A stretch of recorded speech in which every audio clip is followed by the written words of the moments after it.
Okay, good morning, everyone. Nice to see everyone here. Welcome to everyone online who's joining as well. This afternoon, or I'm sorry, this morning, what we're going to be doing is I'm going to start with meditation like we do each morning with chanting and meditation. Then I'm going to move into this talk of what is Kamma and how does it affect me. We've been talking about this natural law all the way through the entire course, but now we're going to go in and talk about it specifically. I'm going to teach you the 4 types of Kamma so that you can understand ultimately how to extinguish all your unwholesome Kamma. Because there's certain unwholesome Kamma that an individual has created up to this point, and now you would like to extinguish all of that, because by the time you get to enlightenment, you'll only be experiencing wholesome Kamma or wholesome results. After our mid-morning break, I'm then going to teach what is merit and continued support on the path to enlightenment. We're going to take our lunch break, and then this afternoon, I'm going to teach you how to integrate the teachings into your day-to-day life, and I'll share with you guys about the field trip and all kinds of other details as well. So if you'd like to join for the meditation, I'm going to do the chanting, and then afterwards, you guys just do your own meditation, right? You're kind of slowly starting to move away from having the teacher guide you in every single meditation where you can meditate on your own. So remember, you just focus on the breath, and anytime the mind moves off the breath, you cut that off and bring the mind back to the breath. So if you'd like to chant along, you're more than welcome to, and then you'll do your meditation, and then afterwards we'll come out with some more chanting.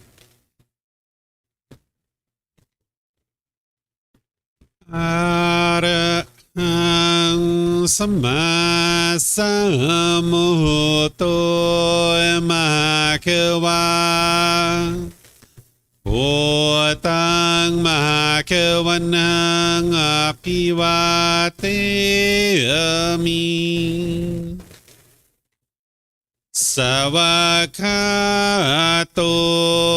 mahakewata tammo Dhammang namasami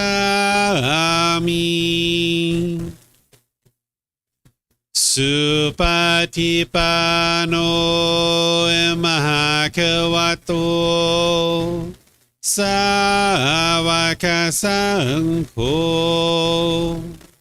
Sanghang namami Namo rasa bhagavato arahato sama sambuddhassa Namo rasa bhagavato arahato sama sambuddhassa Namo rasa bhagavato arahato sama sambuddhassa Iti piso mahakawa arahang sama sammuto Vicacaranang sammuno Sakato rokawitu Anutero purisa Dhamma sati satatawa manusranang Oto Bhagavati.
อะระหังสัมมาสัมพุทโธมหาเกวาโอตังมหาเกวันหังอภิวาเทมิสวากขาโตมหาเกวัตตาธัมโมธัมมังนามัสสามิสุปฏิปันโนมหาเกวัตโตสาวกสังโฆสังฆังนามามิ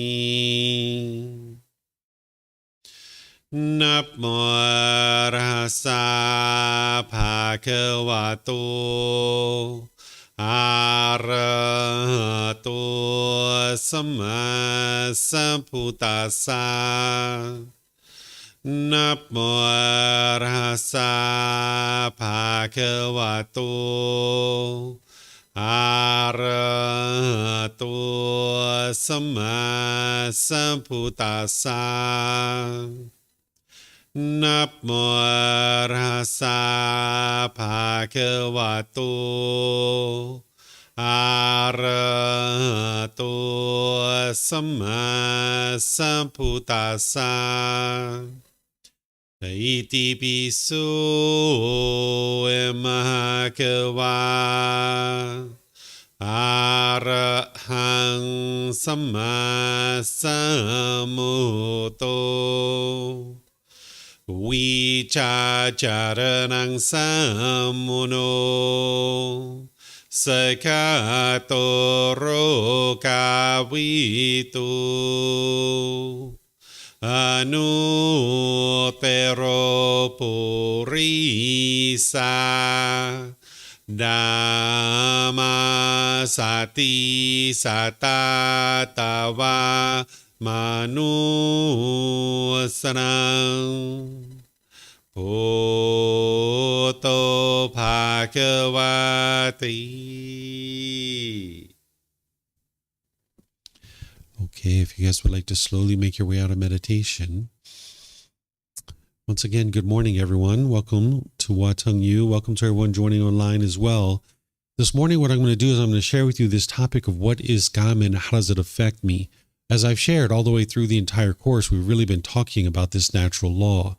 The unenlightened mind experiences anger, sadness, frustration, irritation, annoyance, guilt, shame, fear, stress, anxiety, loneliness, boredom, shyness, resentment, jealousy, all these feelings because the mind is what the Buddha describes as essentially unawake. The mind hasn't awakened. What it means to awaken to enlightenment is to cultivate wisdom.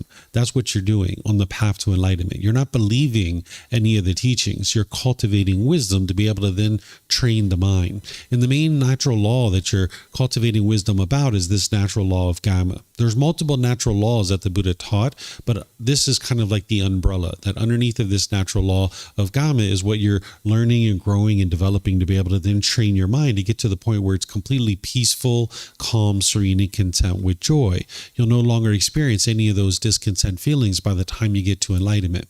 When the mind lacks wisdom of the natural laws, it will struggle and have difficulties. That's what we did when we were all children. We lacked wisdom of the natural law of gravity. And that's why we struggled and we had difficulties living in a world that we didn't understand. We fell down, we hit our head, we bumped our elbows, we broke our toys, and we cried and cried and cried. We were so upset with this. And the reason why is because we were living in a world that we didn't understand. We were craving for things to be a certain way, and we lacked this wisdom of this natural law of gravity. But slowly but surely, we cultivated wisdom of that natural law. And that's where we started making wiser and wiser decisions. We started tying our shoes tighter. We started kind of looking at the surface of the sidewalk as we were walking. We stopped being so giddy and bouncing around like a kid all the time. And now we don't have difficulties with that natural law of gravity. And now we're at the point where we can climb ladders, we can ride bicycles, we can get on airplanes and fly all over the world. And we never believed in this natural law.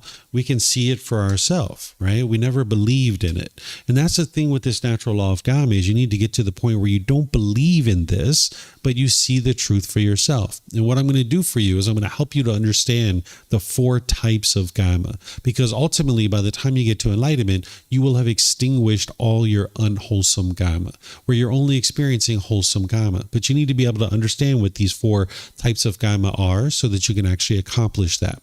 As we go, I'm going to pause a few times and open up for questions. As you guys know, we have the microphones here. You guys are welcome to help yourself to a microphone. That way the people online will be able to hear you. All you need to do is press the gray button, hold the microphone up to your chin, and we'll be able to hear you here at the temple, and they'll be able to hear you online. And for those of you guys online, you can ask questions by putting that into Facebook, YouTube, or Zoom in the comment section, or in Zoom, you can electronically raise your hand and ask any and all questions that you like.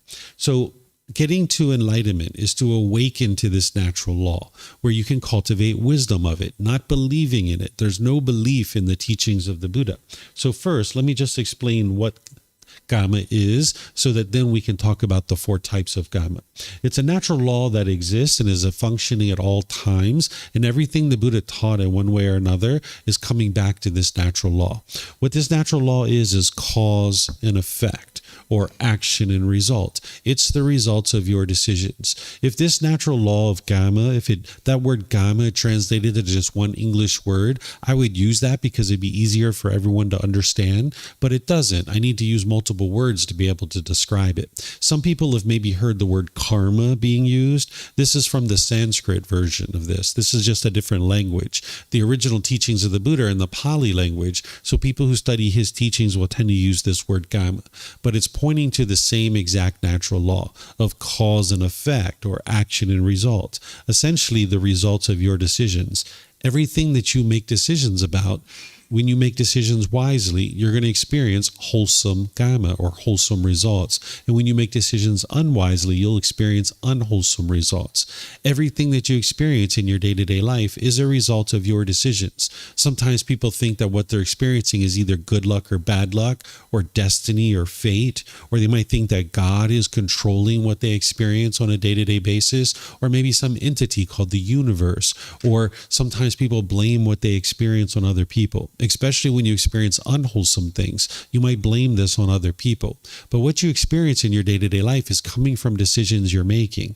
And you need to be able to see this truth, not believing in other things. So ask yourself, ask yourself this question. Who chose where you sit right now? Right? Who chose the clothing that you're wearing? Who chose the hairstyle that you have? Who chose where you live? Who chose the job or occupation that you have?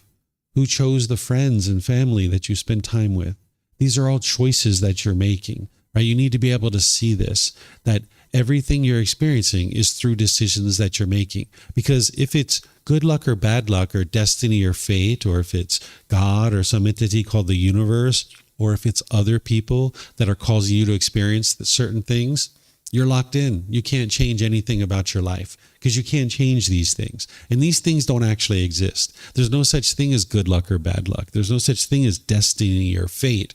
This being God isn't controlling you. And there's no entity called the universe that has any power to change what you're experiencing. And it's not other people that are controlling what you experience on a day-to-day basis. It's decisions that you're making, and you'll be able to see that more and more as we go today. So this natural law is affecting every being, whether they're aware of it or not. Just like the natural law of gravity, it affected us whether we're aware of it or not. This natural law is affecting you whether you're aware of it or not as well.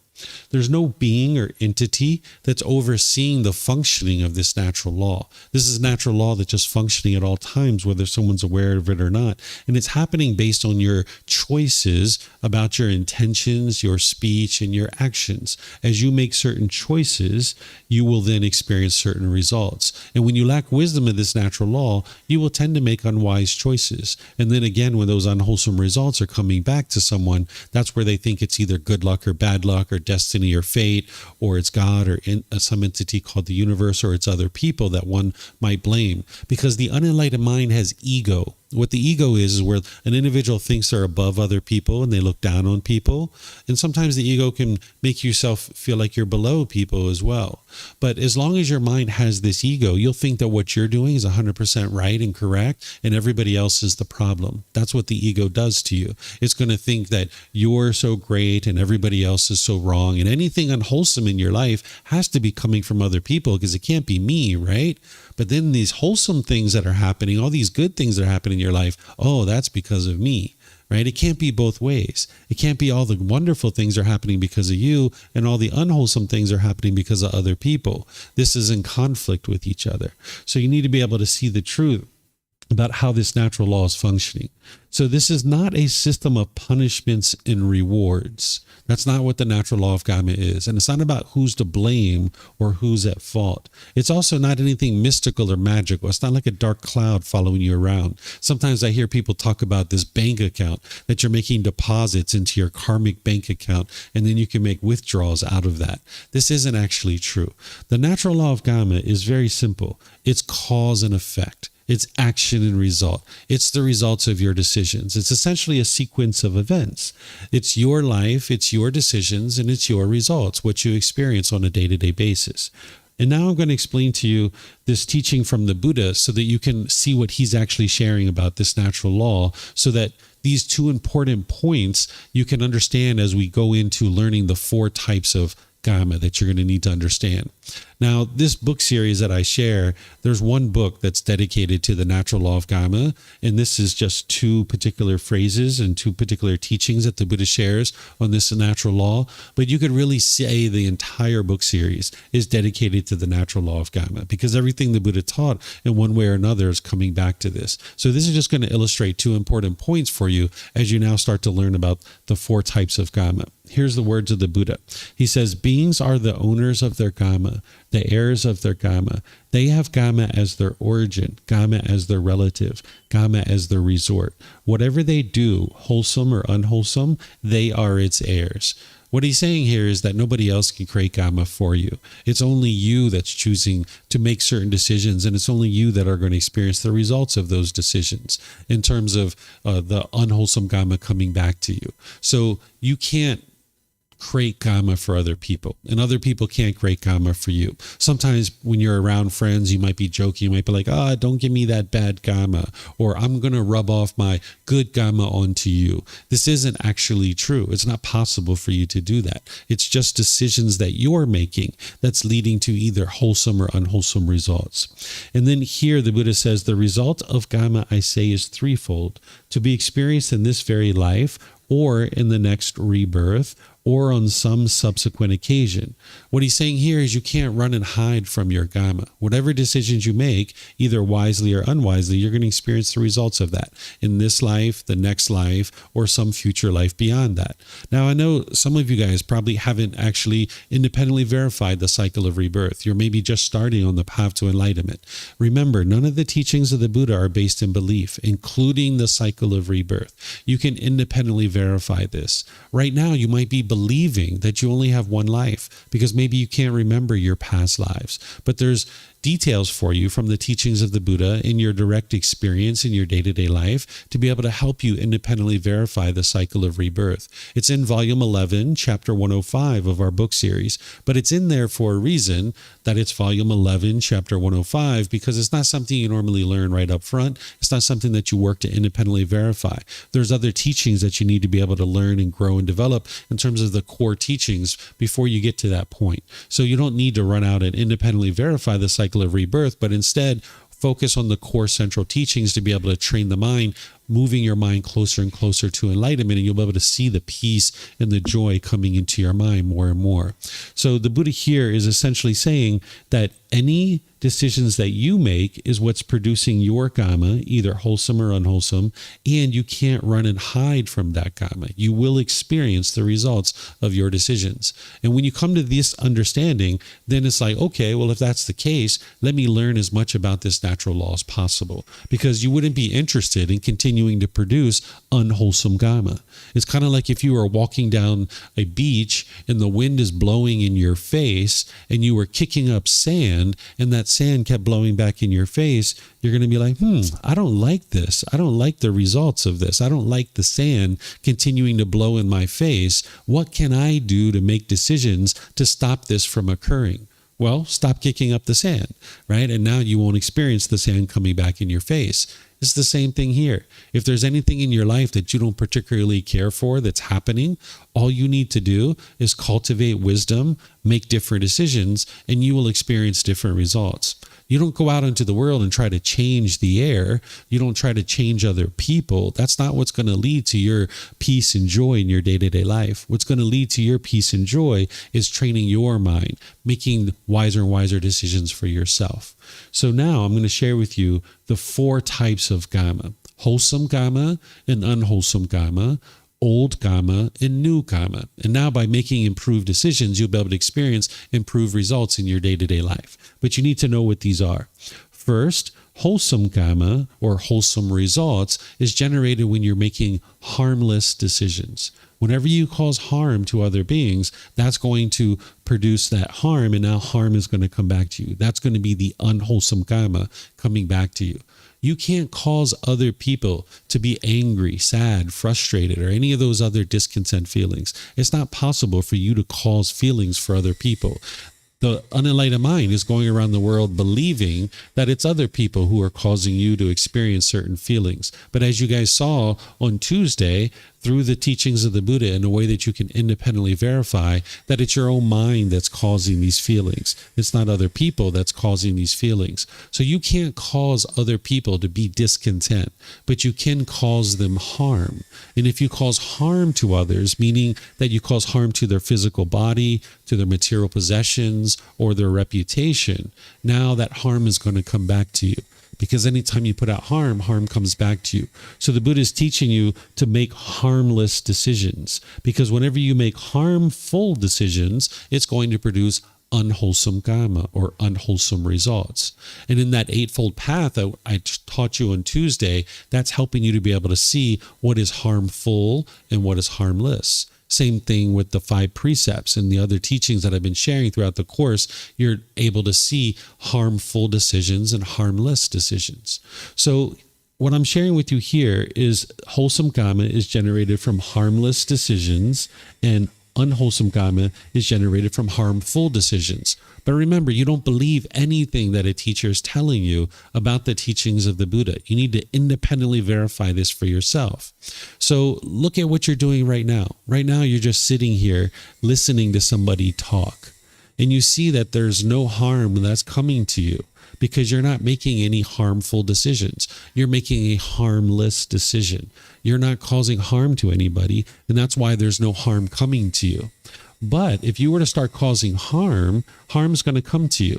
I don't suggest you do this, but let's just say you started poking someone in the eyes that's sitting next to you, right? Now you're causing harm to someone's physical body. There's going to be some harm that comes to you. They're probably going to slap your hand out of the way, or something's going to happen, right? You're going to have some harm that comes to you. So whenever you make harmful decisions where you're causing harm to someone's physical body, their material possessions, or their reputation, now there's going to be harm that comes back to you. You're going to need to deal with that harm. Then there's something called old Kamma and new Kamma. What old Kamma is any decisions that you made in the past that you're experiencing the results of now in the present moment. Any decisions you're making now that you're going to experience the results of in the future, this is new Kamma. Let me give you some examples of this. Let's just say I filled out some tax forms maybe 3 years ago, reporting my income to the government. And let's just say I lied on these tax forms, right? And now 3 years later, I get a notice in the mail that says I owe $3,000 to the government, $1,000 for the initial amount, $1,000 interest, and $1,000 penalty. This is my old Kamma because I made an unwise choice in the past, and now I'm experiencing this old unwholesome Kamma in the present moment. Well, if I didn't understand the teachings of the Buddha in this natural law of Kamma, I might think I can run and hide from this. I might rip it up and throw it away, right? Or I might think that I should call up the government or write them a letter and yell and holler and scream at them and be nasty and hostile and bitter to them, right? And now you're just producing more new unwholesome Kamma. In the present moment, you're creating new unwholesome Kamma by either ripping up that paper and throwing it away, or you're being bitter and harsh and hostile to the people in the government, right? But if you understand these teachings and your goal is to extinguish your old unwholesome Kamma that's coming back to you, when this is coming back to you in the present moment, you need to generate new wholesome Kamma. You need to extinguish this so that now you're not experiencing any more unwholesome Kamma. So in this situation, I might call up the government or write them a letter and say, hey, I'm so sorry. I apologize for what happened here in the past. I would like to solve this issue, but I'm so sorry. I don't have $3,000. Right. And now maybe the government says, oh, you're being so polite and so kind. How about we drop off the penalty and we drop off the interest and you only owe us $1,000. Right. And now I might say, oh, well, thank you so much, sir. Thank you so much, ma'am. I really appreciate this, but I don't even have $1,000. Right. And now the government might say, oh, well, we can work out a payment plan. How about you pay us a certain amount over the next several months, and then you can eliminate this debt of $1,000. Hey, wonderful. Right. So in the present moment, I've generated new wholesome Kamma because I'm practicing the Eightfold Path. The Eightfold Path is what's helping you to be able to extinguish all your old unwholesome Kamma that's coming back to you. So you need to be able to make decisions more and more through that Eightfold Path. That's what's going to help you to now be able to extinguish your old unwholesome Kamma. So this is the 4 types of Kamma. There's wholesome Kamma, which is from harmless decisions. There's unwholesome Kamma from harmful decisions. And this is harming someone's material possessions, their physical body, or their reputation. And then there's old Kamma, which is decisions you made in the past that's coming back to you. And then there's new Kamma, which is decisions you're making now that you're going to experience in the future. So even though you can't do this, let's just say you could instantly practice the teachings of the Buddha perfectly right now.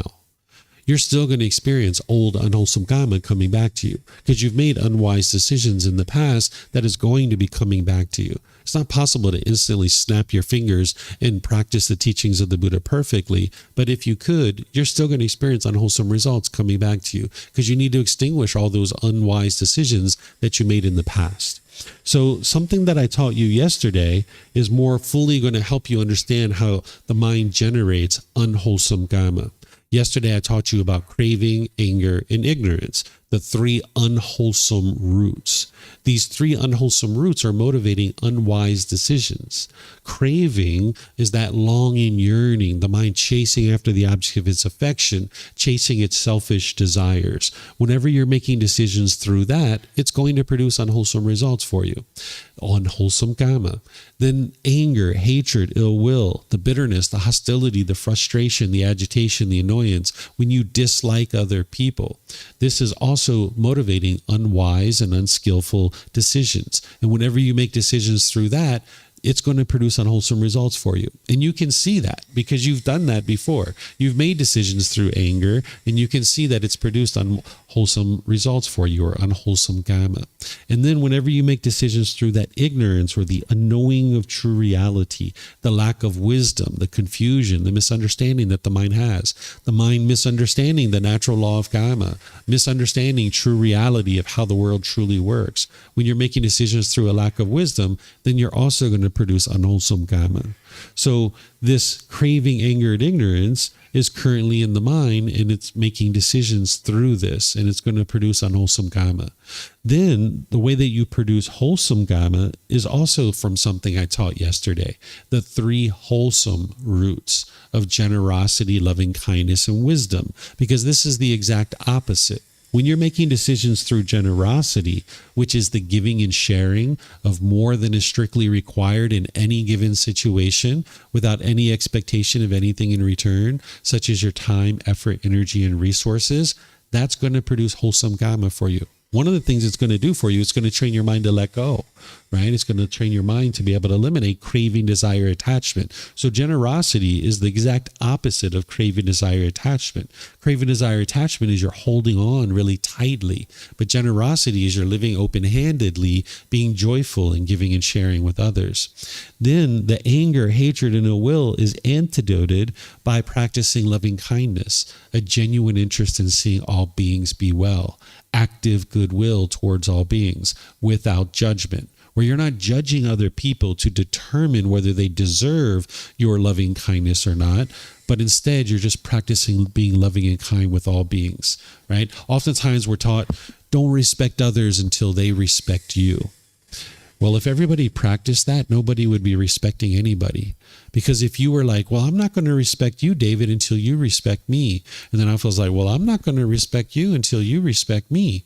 Okay, well, everybody's in a roadblock, right? It's a log jam. Nobody's respecting anybody. So if you did that with your loving kindness, now you're not actually practicing true loving kindness, because loving kindness is active goodwill towards all beings without judgment. It's unconditional love. If a certain condition has to be met in order for you to practice loving kindness, you still have craving, desire, attachment in your mind because you're wanting something from this person before you will do something for them, right? So you would like to get to the point where you just know that it's wise to be loving and kind with all beings.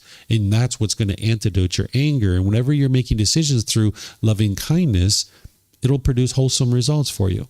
And then there's wisdom. Whenever you make decisions through the wisdom of these teachings, particularly the natural law of Kamma, then you're going to experience wholesome results. So that's what you're doing on the path to enlightenment, is more and more you're cultivating the wisdom of this natural law of Kamma so that you can navigate the world more peacefully, making wiser and wiser decisions, just like we did with the natural law of gravity.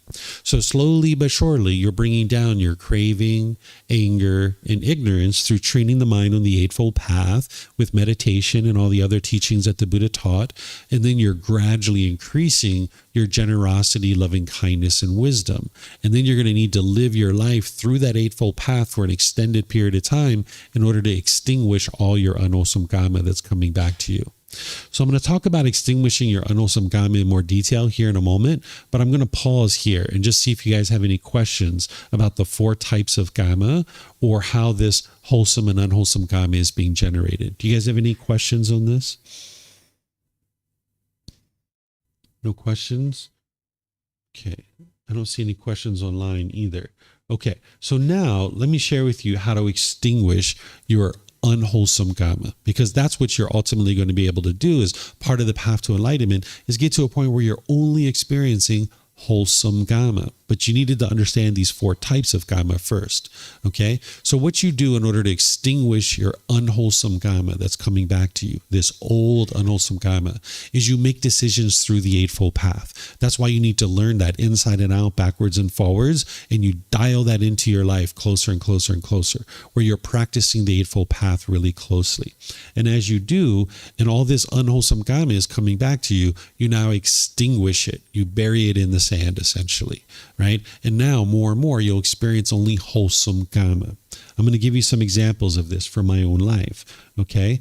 So at one time in my life, I grew up in a very hostile, very bitter and harsh environment. So my mind was conditioned, probably like yours too, to a certain degree, to be bitter and harsh and hostile. And the mind thinks that that's the way that it's going to get what it wants. Right. So as I was growing up, that's the way my mind was thinking, right? I was being bitter and harsh and hostile to a certain degree. Well, eventually I met my current wife, and As of course, when you're first together with a new partner, you're on your best behavior, right? You have this honeymoon phase for like a month or two where you're being really nice and polite and kind and friendly and warm and gentle. But eventually all that kind of slips away and you start being bitter and harsh and hostile sometimes to the people that are closest to you. And that's because the mind has craving, desire, attachment. It has wants and expectations. And as long as the mind gets what it wants, it's happy. And when the mind doesn't get what it wants, it gets angry and frustrated and sad. So for a certain period of time, I was being bitter and harsh and hostile with my current wife, right? And now for 11 years, that's the way I was. Of course, I was polite and kind and friendly and respectful in certain situations, but it was only a matter of time before I'd be bitter and harsh about something, right? So after about 11 years of that, I got to the point where I was tired of this. You know, I look back over my past, seeing broken relationship after broken relationship, seeing how I was treating my wife in an unkind way. And I decided to start implementing change. And I started improving the way that I was interacting with her. I started being loving and kind and warm and gentle. But I had generated this unwholesome karma in the past where I was bitter and harsh and hostile with her. So even though I was being loving and kind for a week or 2 or 3 or 4, there was still this unwholesome karma coming back to me, this old unwholesome karma. There'd be times where I'd walk in the house and she'd just start yelling and hollering at me, right? And this was my old unwholesome karma because I'd done those same things in the past. So I needed to deal with this. Where in the past, if that would have happened, I would have just yelled and hollered and screamed right back. Right? But if you understand you're looking to extinguish your unwholesome karma, then you understand that that's the most unwise thing that you could do, because putting out more bitterness and harshness and hostility is not going to extinguish this. Anger doesn't get extinguished with more anger. That's not how it's going to get extinguished. You need to practice loving kindness. So in the past where I'd be bitter and harsh and hostile with my wife, instead, I chose to be loving and kind. When she would be yelling at me, I would just walk away. Right? I just walk away. That way my mind could be protected, that I wouldn't yell and holler and scream back. I could just walk away and help her see that I wasn't engaging in that type of conduct anymore. And then as I started getting more and more control over my mind, as she would be bitter and harsh and hostile with me, sometimes I would sit there and I would listen to everything she had to say because she had to get it all out. And then once she got it all out, I would say, okay, dear, I love you. And I would why her and I'd walk away. Right? I was able to control my mind. And I did that for a period of time. And then eventually I got to the point where I would come in and maybe she'd be yelling and hollering at me. And I would listen to her and I would say, really? Is that what I used to do? Yeah, I used to make really bad decisions. I was a terrible husband, wasn't I? But what about now? How am I now? She's like, well, you're not doing those things now. And I was like, okay, thank you, dear. I love you. And I would wire and I'd walk away. Right? And slowly but surely, those incidents got further and further and farther away from each other, where you maybe initially it was happening 2 or 3 or 4 times a week. Then all of a sudden it was once a week or once a month or once every 3 or 4 months. And it kept getting farther and farther away because I wasn't feeding it. I wasn't giving any anger and hostility. I was only giving this love and kindness back. Right? And now it's been probably 5 years. We haven't had an argument. We haven't been upset with each other. We haven't been angry with each other. Of course, we have disagreements where we need to sit down and talk with each other. But in the past, when she wanted one thing and I wanted something else, it was a fight to death. I'm sure you've been in those kinds of situations where you've been arguing and fighting with someone. It's like 2 wild animals fighting till death. Where now we both understand craving, anger, and ignorance. We both understand impermanence, right? So now when she has a certain thing that she's interested in and I have a certain thing I'm interested in and it's different, well, of course, because of impermanence. And now we just sit down and talk.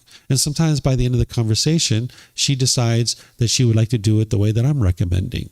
Or I might decide that I would like to do it the way she was recommending. Or we might get to the end of the conversation and we both still disagree with each other and she just does things her way and I do things my way. Right? And we're just completely comfortable with that. We're not upset. We're not angry by that. This is just some impermanence. We don't have a craving for each other to do things exactly the same way. We don't have a craving for the permanence that she has to agree with me and I have to agree with her. That's not something that's in our mind any longer. So now we can just be completely peaceful and joyful.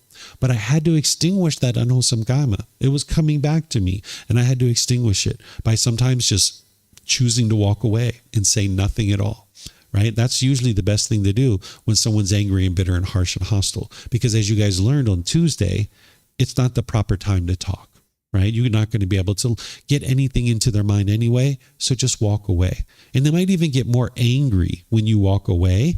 That's their craving. That's their desire. That's them holding on to you. You will never extinguish that by staying in the conversation. You need to step away and help their mind to be able to let go. And then in some cases, I just sat there and listened to her because, I made some terrible decisions in the past. And sometimes I just listened to her. And then after she was done, I'd say, okay, dear, I love you. Thank you. Bye-bye. And I'd walk away, right? And then sometimes I could talk with her a little bit as she calmed down, right? So this is how you're going to clean up your unwholesome karma. There's certain relationships right now that are bitter and harsh and hostile, and you're not committed to those relationships, and you need to just move on. You need to just choose to let those relationships go and move on.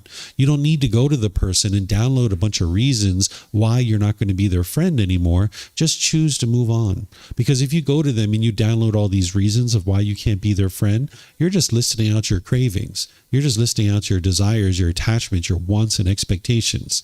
You did this, so therefore I can't be your friend, and you're not doing this, so therefore I can't be your friend, and you didn't do this, and therefore I can't be your friend. You're just listing out all your cravings, desires, attachments, and now there's going to be a conflict. There's going to be a big argument, right? So if you've decided that, hey, there's too much hostility here, either on their side, my side, or both, and I'm not interested in continuing in this relationship, just move on, just like you're riding off into the sunset over the mountains.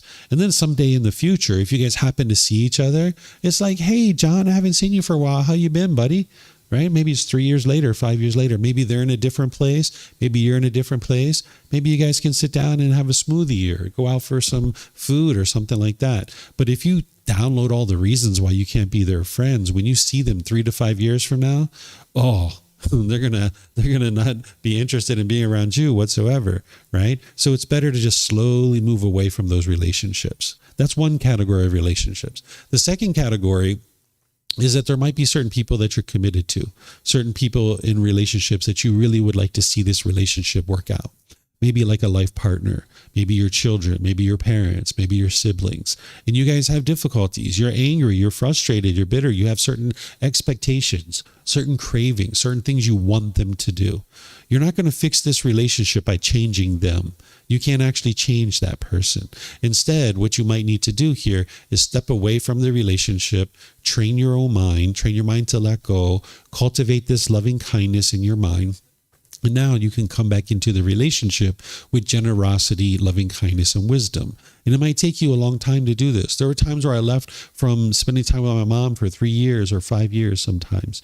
My sister, I needed to step away from that relationship for 10 years before we could kind of rekindle what it is that we are choosing to do, right? So you might need to step away from some of these relationships for a period of time before you can come back into the relationship. And now your mind's in a better place and you can function better. So these are the second category of relationships that you're committed to, that you would like to see work out. And you know that you need to do some work on your mind and you're willing to do that work. And then at some point in the future, you're going to come back into the relationship. You don't need to tell the person you're putting the relationship on pause, but you can do that within your own mind. Then there's a third category of relationships. These are brand new people that you haven't even met yet. You don't even know their name. You don't know who they are. And you'll only ever be loving and kind with them. You'll practice generosity, loving kindness, and wisdom. And you see that these relationships will go wonderful for you. So these are the three types of relationships. Some you're going to need to step away from. Some you're going to need to let go of and end and move on. Some you're going to need to step away from, work on your mind and come back into it. And then the third category is brand new people that you'll only ever be practicing these teachings where you're loving and kind in those relationships. And you'll see that they'll go very well for you, because you're practicing the natural laws, the Eightfold Path in all these situations. So this is how you extinguish all your old unwholesome karma, by producing new wholesome karma in the present moment.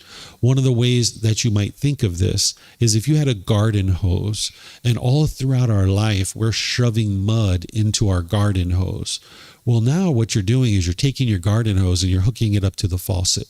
Right? And if you open up the water and you've got like a little drip coming through this impacted garden hose, maybe you're coming to the temple once every 6 months. Maybe you're meditating once a week. Maybe you're reading a book every now and again.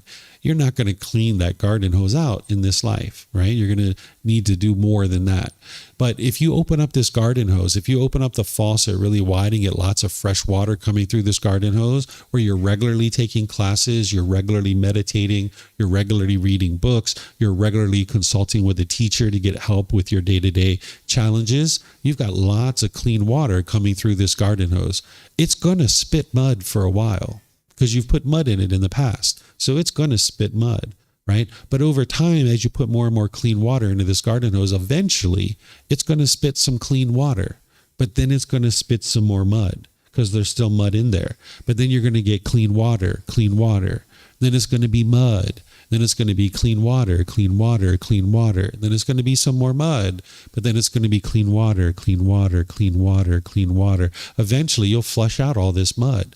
And that's by putting wise decisions into your life, training your mind through the Eightfold Path, making decisions through the Eightfold Path. This is what's going to clean up all areas of your life. And that's why enlightenment is not instantaneous. You can't attain enlightenment instantaneously. And you can't go out in the forest in a cave and get to enlightenment by sitting in a cave for 10 or 12 years or 15 years. It's not possible because you need to interact with people and you need to learn how to practice all the factors of the Eightfold Path. Right view, right intention, right speech, right action, right livelihood, right effort, right mindfulness, and right concentration. You know, we talk about the Buddha going off into the forest in order to train his mind. People think that he was in the forest all by himself for all those years. It's not true. The Buddha saw people every single day because he came outside to get food. Right? He wasn't in the forest killing animals in order to eat. He was coming out to see people each day, and he was collecting donations to be able to eat. So he was interacting with people on a daily basis in order to be able to train his mind. So you can't go off into the forest or some cave for 10 or 12 years or 20 years and somehow you're going to get to enlightenment.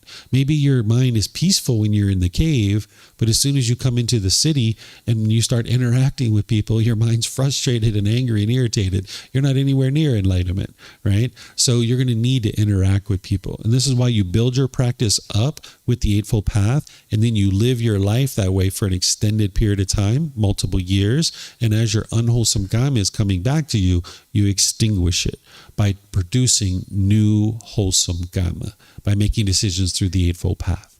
So do you guys have any questions on how to eliminate your unwholesome Kamma? No questions? Okay. All right. So now I'm going to teach you one more thing related to the natural law of Kamma. And then we'll kind of end and we'll see what questions you guys have.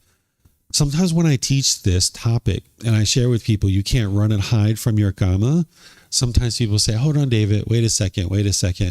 What if somebody murdered someone and they went to court and they were found not guilty? Maybe their bloody footprint was at the murder scene. Maybe they had blood all over their car. Maybe they had blood and the bloody murder weapon underneath of their bed in their house. And all of this evidence was collected and they went to court and they were found not guilty. Didn't they run and hide from their Kamma? The answer is no. They didn't run and hide from their Kamma. What you're looking at there is you're looking at the laws of society. The laws of society are created by human beings. What we're talking about is the natural law of Kamma. You can't run and hide from the natural law of Kamma. The laws of society created by human beings are imperfect, right? They're going to be prone to errors. We should always aspire for more and more equitable laws and practicing those things more and more closely. But because human beings have craving, anger, and ignorance in their mind, there's a significant amount of unenlightened beings in the world. They're going to make mistakes. In the natural laws of Kamma doesn't have mistakes in it, right? But the human laws, the laws of society, will have mistakes because they're the laws of human beings, not the natural law of Kamma. But this individual didn't run and hide from their Kamma, because going to jail and going to prison for that murder is only one part of their Kamma. There's other aspects of their Kamma that they're experiencing, and you may not be there when these things are happening. So considering this same example that somebody has murdered someone and everybody knows that they murdered someone, it was all over the news, but they were found not guilty, they're still experiencing their kamma. Here's their unwholesome kamma that they can easily experience. They can have a bad reputation in the community, right? They can experience sickness, disease, physical and mental pain, and shortened lifespan. The way that this happens is that when your mind has stress and anxiety and fear and things like this going on in your mind, it puts more stress on the organs, like your heart, your lungs, your liver, your kidneys, all these different organs. So if an individual has enough anger and hostility to kill another human being, it's not like their mind's completely peaceful. It's not like every other part of their life is going, wonderfully, right? They're having all kinds of difficulties in all parts of their life. And their mind is having all kinds of difficulties in terms of stress and anxiety and guilt and shame and fear. And this is putting stress on the organs, and it's going to cause a shorter lifespan and these other things too, like sickness and disease. Also, because their relationships are having difficulties in other parts of their life too, they're going to have a certain amount of hostility and aggression and fights, and they can even be killed themselves. Because like I said, all their other relationships aren't like they're going wonderfully, they're going perfectly. If you had enough anger and hostility to kill somebody, there's other problems in other parts of your life too, and other relationships that you have. They can experience a loss of income and wealth, because to go to court and defend yourself on a murder charge is very, very, very expensive. So they're going to need to exhaust a certain amount of resources. Then they're going to have difficulties in certain relationships, right? The relationships they currently have and any new relationships that they form, they're going to have difficulties in those relationships too. They're going to experience difficulties in securing and progressing in employment, right? Because people know about this person. They're not going to be interested in hiring them for a job because this person has a reputation of being a murderer, right? And you're not necessarily interested in having that person in your business. Same thing with acquiring housing, right? If you had a advertisement out for a roommate, and this person who has been accused of murder and it was all over the news shows up to be your roommate, are you going to invite them into your home to be your roommate? Probably not, right? So they're going to have difficulties securing housing, and then even acquiring basic necessities to sustain their life. This is going to be more challenging for them than it otherwise would if they hadn't done this. And then discontentedness and rebirth itself, this is part of the unwholesome kamma too. They're going to have a certain amount of guilt and shame and fear and stress and anxiety, sadness and anger, and all those other discontent feelings in their mind. They're going to need to be dealing with that until they actually extinguish it through training of their mind. So this is all unwholesome kamma that they're experiencing. They haven't run and hid from their kamma. So in this situation where someone has actually done a certain unwise decision, they haven't escaped their kamma just because they didn't go to jail. That's just one part of their potential kamma, and that's based on human laws. It's not based on the natural law of kamma. But then also you can have the other side of this too. You can have someone who actually didn't commit a crime, and they can go to court and they can be found guilty of a crime.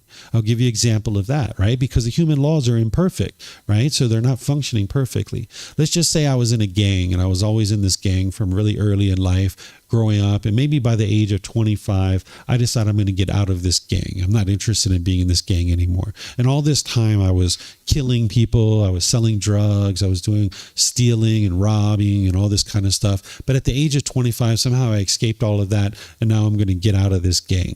And now maybe I'm 26 or 27. I'm kind of been away from this gang for a period of time. But let's just say the gang goes out and does a murder, but now it gets pinned on me somehow.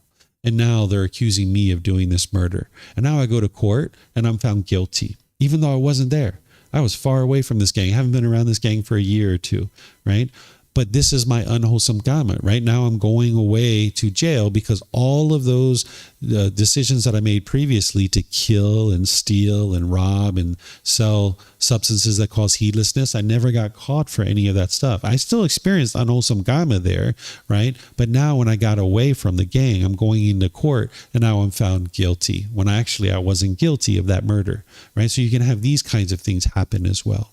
So the laws of society are imperfect, but the natural law of kamma is going to be functioning at all times, and you can't run and hide from it. You will experience the results of your decisions. Okay. So you guys have any questions on any of this? Yeah.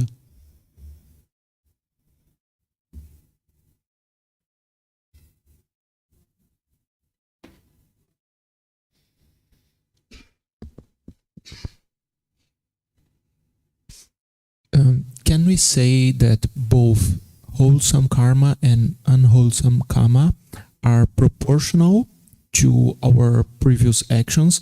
Because, for example, someone who have killed many people or tortured many people,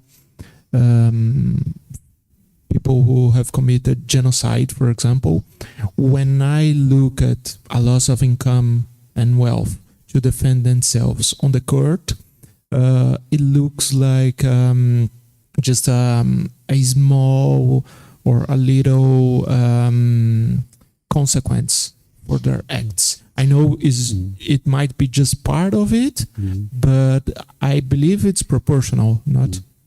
It's different for each person. It depends what you've done in the past. So the Buddha gives a great analogy of this. So let's just say we have a lump of salt, right? And we put that lump of salt in a bowl of water, right? Now that bowl of water representing wholesome kamma that you've done in the past, if you put this lump of salt in the water, that bowl of water, this water is now undrinkable, right? But if you put that same lump of salt in the river water is still drinkable, right? So it depends on how many wise decisions you made in the past of what you're going to experience and how you experience any one particular experience. So two people could do exactly the same thing and they could experience the results of that differently from person to person. So it's not like what you're thinking, which is equivalent or proportional. It depends on other factors and other variables. So the Buddha teaches that the exact result of kamma is, if you try to discern this, that it would lead to madness or frustration. So we can generally say things like you heard me talking yesterday when I was teaching the 5 precepts, like when we were talking about like sexual misconduct, and I was kind of talking about certain effects, like someone can get beat up or murdered or property destroyed or sexually transmitted diseases. You know, these are all options. These are all things that could potentially happen. But which one of those actually happen for any one particular individual is going to be determined based on other variables. So you can't determine like, okay, if you have sex with a person who's in another relationship, this absolutely will happen for you. That would be like an exact result of kamma. You can't discern that based on all the different variables, but we can talk about generally, these are the types of things that can happen and that is possible to happen. But it depends on the variables of the situation and what that person has done at other parts of their life that determines what they experience as a result of any one particular decision that is unwise. In this analogy of the bowl of water in the river and the same lump of salt helps you to be able to see that. Okay, thank you. Yep. So I want to make an example of, like if there's someone who murder my friends or my family, so how so of course I would not I would dislike him, and or like so but now because I practice Buddhism, I should not have any expectation, or like I have to love like loving kindness, do a loving kindness to him, like so I have to wish him well. So how can I do that? Or like now you're talking about karma, if I wish him to have his unwholesome karma, bad karma, come to him sooner, would that be not me not loving, like doing loving kindness? Yeah, that would be your ill will. So what you need to be able to do is understand, like, let's just use your example. If somebody killed a family member and now you're angry or frustrated or sad or sorrowful, what's causing that is your craving, wanting this person to be permanent, right? This person in your life that's now died. The mind is craving for that person to be permanent, and now the mind feels sorrow and sadness because of this death. And now what the mind's going to do with its lack of wisdom is attribute this painful feelings that you're experiencing to the person who did the murdering. And it's going to feel like that I'm going to be angry at that person. I'm going to hate that person because they did this. And now the mind thinks that this painful feeling is coming from the murder and the murderer, not understanding that it's actually your craving that's causing that painful feeling. So you need to be able to get to the point where you understand those painful feelings are coming from your own mind. They're coming from your own craving. It's not coming from the murderer. And now that this person has murdered, what you do in order to be able to have loving kindness towards them is you separate the choices and decisions that they make from the person themselves. You can disagree with the choices that they made to be able to murder this person. Like, you disagree with that. You wouldn't choose to do that. But you can love the person, meaning you have a genuine interest in seeing them be well.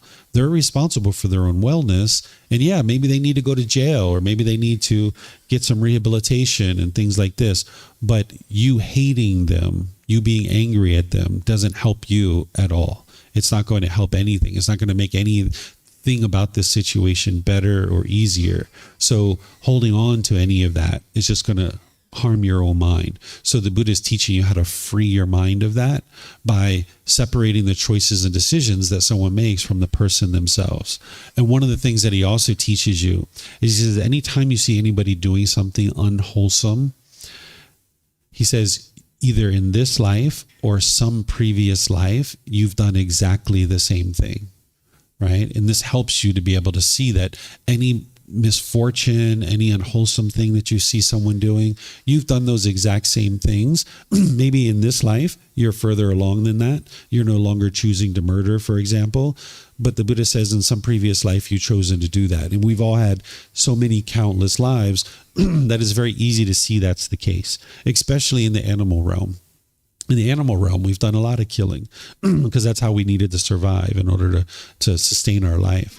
So this is a way for you to not judge other people, that when you see them experiencing either misfortune or you see them doing unwholesome things, instead of judging others and looking down on them, instead understand that everybody's a work in progress, and they're at a certain point in their life and you're at a certain point in your life. And while you choose to no longer do that, at one time you did choose to do those kinds of things. And now you can just see the choices and decisions differently and separate from the person themselves, where you can just have a genuine interest in seeing them be well and understanding that that's helpful for your mind, that now it frees your mind of needing to carry around the resentment and the hostility towards this person, because that doesn't help you in any way whatsoever. Thank you.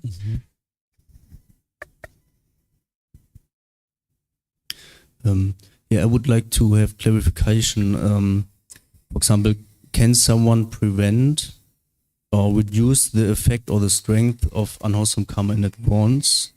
For example, I'm having trouble hearing you with the construction in the back. Before you ask your question, I would just like to finish up one thing here is what I just shared. I understand that that's not where your mind is today, right? Like that's like your mind isn't able to do that today. Many people's minds aren't able to do that today. And that's what the path to enlightenment is to train the mind gradually, slowly but surely, to be able to get to that point. So what we talk about is, this is what the enlightened mind is. This is what an enlightened being is experiencing. And then the path to enlightenment is guiding you to that. And just hearing, like, yeah, let's have loving kindness for this person who's murdered and separate the choices and decisions and all those other things that I shared. Hearing that intellectually, okay, I understand. But the mind can't do that in the unenlightened state. And that's where the training comes in of the Eightfold Path. So I just thought I'd make that clarification for you. Yeah, you have more? Right. So if I think like, for example, if that person, if I think like, if he already got his karma, then I'm fine with it. But if he hasn't had the karma, I wish him has his karma sooner, so he can be like I don't know how to say, but like nothing happened after. Yeah, that would be your okay. that would be your ill will, like wishing harm come to this person as soon as possible. Just by the time you see the truth of this natural law of karma and you see it so clearly everywhere around you, you'll just know this person's going to experience their karma one way or another. It's going to happen. They can't hide. They can't run and escape from it. So you just rest at ease knowing that it is going to happen. But by you wishing for it to happen sooner, that's your ill will. You would like to have goodwill towards this person where, you know, it's unfortunate that this person murdered. It's unfortunate that they're going to jail. But you know what? That's their choice. That's the choices they made. And now they're going to experience the results of that. And this mind being angry and hostile and bitter and resentful towards that person doesn't solve anything. So you would like to not have ill will towards them where you wish that their karma comes to them quicker, because that's your own craving, that's your own anger, and it's coming from the mind's ignorance or unknowing of true reality. Okay, thank you. You'll have to speak up a little bit, Leo, because I've got this back here. Can someone prevent or reduce the effect of unwholesome karma in advance? For example, someone trains himself to be very professional, and he kills someone, and he makes sure that there's no footprint, and he gets rid of the dead body, and he makes sure that nobody finds out about it, and he will have unwholesome karma because of stress and anxiety and so on. But he won't have these other things like bad reputation in the community, doesn't go to jail, and all these other things.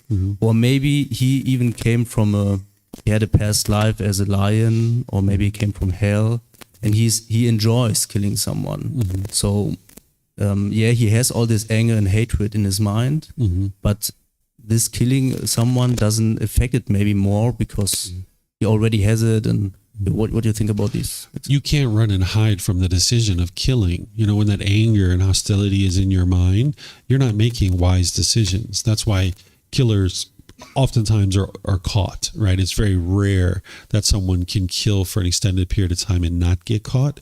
It's very normal for people to get caught because during the mind's anger and hostility and bitterness, you can't make wise decisions when that's in your mind. There's surely people in the world that have murdered that haven't been caught, right? But that's just where they are right now, today, right? Some of these cases come back 30 years later, 60 years later. But even still, if they haven't extinguished their unwholesome karma in this life, they're going to be reborn. And as you heard from the Buddha, you're going to experience the results of those decisions in this life, the next life, or some future life. You can't run and hide and escape from the decisions that you're making. You will experience unwholesome karma. And even just going around, like just say somebody killed someone 30 years ago, they're going around living kind of like a substandard life, perhaps. Maybe they're hiding, having to take fake IDs. You know, maybe they can't associate with the same people that they used to associate with. Maybe they're going around in fear, trying to hide certain things that they're doing. This is all the results of their decisions. They can't run and hide from the results of what they've done. It's going to be experienced either in this life, the next life, or some future life. But could it be that he cannot run and hide? Could he reduce the effect by being more professional? I mean, if someone is like, killed someone without really thinking about it, and then he has all kinds of problems, bad reputation, jail, maybe other people try to kill him. Yeah, like I mentioned earlier, is that each person is going to experience karma differently, right? The lump of salt based on the wise decisions that one is making. As you know, it's very unwise to kill. What you're describing is so detailed, you know, that now the mind's trying to get to like the exact result of karma. And that's what the Buddha shares, that if you try to do that, it leads to madness or frustration. We understand that it's unwise to kill, that you would be wise to not kill. And for someone who has killed, they will experience the results of that. And that's the way to be able to understand that going into so many details like this, as the Buddha shares, it'll lead to madness or frustration, because not everybody experiences Kamma exactly the same way. It's based on that lump of salt in the bowl of water versus the river. So when we see someone suffering in this life, it might be this person having the unwholesome karma from previous lives, and we, with the unenlightened mind, we might think, oh, poor person, she's suffering now, but it might be this unwholesome karma from previous lives, and we don't know that, but we still can be have compassion for that person and tries to be generous to her. Yeah, that's what you're doing on the path, is that you understand that anything and everything that someone experiences is Kamma, right? So early in life, when you're very young, when unfortunate things are happening, this is undoubtedly from previous lives, because you haven't been in this life long enough to make any decisions to produce those types of things. So like if somebody experienced certain, let's say they were born with certain bodily functions that aren't there, right? So this is old Kamma from a previous life, right? Because they haven't had any decisions in this life yet to be able to produce that. But now, being in this life, they can actually start maybe making decisions that lead to improved health for themselves. Or like say someone's born into poverty, right? Or famine or something like that. It's the same thing. This is from previous life. But now in this life, this individual can start to try to make improved decisions that lead to improved results. And then for us, as we understand this natural law of Kamma, and we understand this being is suffering and having difficulty sustaining their life, that's where our generosity, our loving kindness, and our wisdom comes in, that we can choose to help that person. But the only way that we can truly help them is they need to cultivate wisdom, right? We can't feed somebody out of hunger. If somebody's hungry, we can't feed them out of hunger, like ourselves, because the reason why that person is hungry is that they don't have the ability to acquire food for themselves. And if they're attached to us and they can only get food when we give it to them, now they're attached to us and we aren't permanent in their life. So as soon as we go away, they're hungry again, right? So while it's helpful to practice generosity and give things in certain cases like food and clothing, shelter, medical care, things like this, the thing that's really going to help people the most is their wisdom. They need to be able to cultivate wisdom of how to make wise decisions to ultimately be able to acquire those resources on their own. And that's the way to truly help someone, is to help them cultivate wisdom. And whether they're willing to cultivate wisdom or not is a choice for them to make. We can't force them to cultivate wisdom. So typically, it's wise to be able to see if it's possible for you to help this being, in this example, to be able to cultivate some wisdom. And there's skillful ways for you to do that without giving them unsolicited guidance and forcing things on them or putting expectations on them. And that's where you need to be able to be skillful in how you do those kinds of things. What about someone who is generous because he knows the laws of Kamma? And he's generous because he has interest about getting the wholesome Kamma. So he helps people and he does good deeds, but thinking about the reward that he will get in the future. Is this still wholesome Kamma? It's not wholesome Kamma because you're still functioning through craving. That you're not making decisions through generosity at that point. It's not pure generosity. It's still got craving in there because the mind wants something in return. So you're still making decisions through craving. So that's why I teach you that what generosity is giving and sharing more than is strictly required without any expectation of anything in return. Your time, effort, energy, and resources, right? So if somebody was still craving wholesome Kamma and they're wanting that, and that's the reason why they're sharing, it's not generosity. They're still practicing craving, and it's not going to produce the wholesome results for them. Okay, thank you. Mm-hmm. You have a question? Yep. Sorry, I have a follow-up question. Like, so when we practice generosity, we should not have expectation. But the expectation, like, I feel like if I do this to a person, I somehow hope them. For example, I give money to charities. I hope them to use this at a good cause.